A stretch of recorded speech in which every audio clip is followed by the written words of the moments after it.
अस्सलामु अलैकुम वरहमतुल्लाहि वबरकातुहू। मेरे प्यारे इस्लामी भाइयों, उम्मीद है कि आप तमाम लोग खैरियत से होंगे और कुर्बानी के अय्याम को बखैर आफ़ियत गुजारा होगा। आज मैं आप लोगों के सामने कुर्बानी के गोश्त के सिलसिले में कुछ गुफ्तगू करना चाहता हूँ कि कुर्बानी के गोश्त को क्या हम 3 दिन से ज़्यादा रख सकते हैं, उसको 3 दिन के बाद भी खा सकते हैं या 3 दिन से पहले ही उसको ख़त्म कर देना है। क्योंकि हदीसें कई तरह की हैं। कुछ हदीस में यह है ज़िक्र है कि आप अलैहिस्सलातु वस्सलाम ने गोश्त को 3 दिन से ज़्यादा खाने पर मना किया है, और कुछ हदीस ऐसी हैं कि आप अलैहिस्सलातु वस्सलाम ने ये इख्तियार दिया है कि हम 3 दिन से ज़्यादा भी गोश्त को रख सकते हैं और खा सकते हैं। तो बात को ज़रा ध्यान से सुने ताकि आपको बात जल्दी समझ में आ जाए। सही बुखारी की हदीस है, हदीस नंबर 5569 पर हज़रत सलमान बिन अकवा रज़ी अल्लाह ताला अन्हु से मरवी है।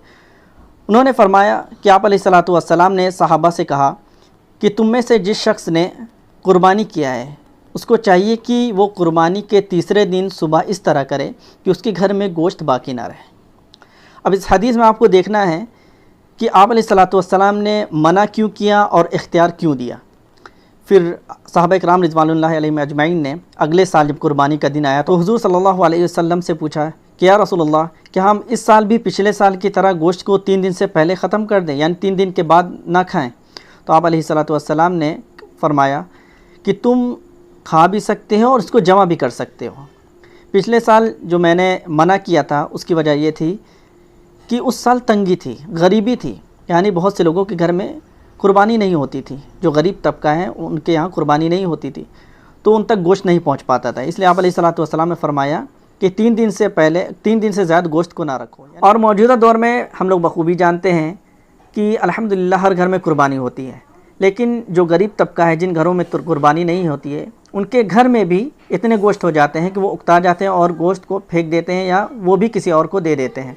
अब हमारे सामने कोई तंगी नज़र नहीं आ रही है, गरीबों में भी गोश्त पहुंच रहा है और बहुत ज़्यादा पहुंच रहा है। कुरान मजीद में एक जहाँ अल्लाह तबारक व तआला ने इरशाद फरमाया सूरह हज की आयत नंबर 36 में, औज़ु बिल्लाहि मिनश शैतानिर रजीम, बिस्मिल्लाहिर रहमानिर रहीम, फ़कुलू मिन्हा व अतइमुल क़ानिअ वल मुअतर्र कज़ालिका सख़्ख़रनाहा लकुम लअल्लकुम तशकुरून। इस आयत करीमा में अल्लाह तबारक व तआला ने फरमाया है कि तुम कुर्बानी के गोश्त को खाओ और मिस्कीनों को, गरीबों को भी खिलाओ।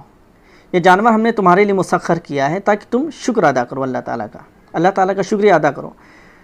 तो इस आयत करीमा में 2 अल्फाज आए हैं, एक है काने, एक है मुअतर। काने कहते हैं उस शख्स को जो किसी से सवाल ना करे, यानी कनात पसंदी की वजह से किसी से सवाल ना करता हो, और मुअतर कहते हैं जो हर किसी से मांगता हो।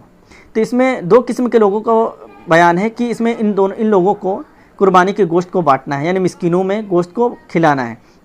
और ये बात जान लें कि गरीबों को जो बांटना है और रिश्तेदारों में हदिया करना है गोश्त, तो ये मुस्तहब अमल है। ऐसा नहीं कि अगर हम यह अमल ना करें, अगर गरीबों में गोश्त नहीं पहुंच पाए तो हमारी कुर्बानी कबूल नहीं होगी, ऐसा नहीं है। तो फिर भी बेहतर ये है कि हम इसके 3 हिस्से करें। पहला हिस्सा गरीबों में बाँटें, दूसरा हिस्सा रिश्तेदारों में, और तीसरा हिस्सा जो है वो खुद रख लें, उसको इस्तेमाल करें।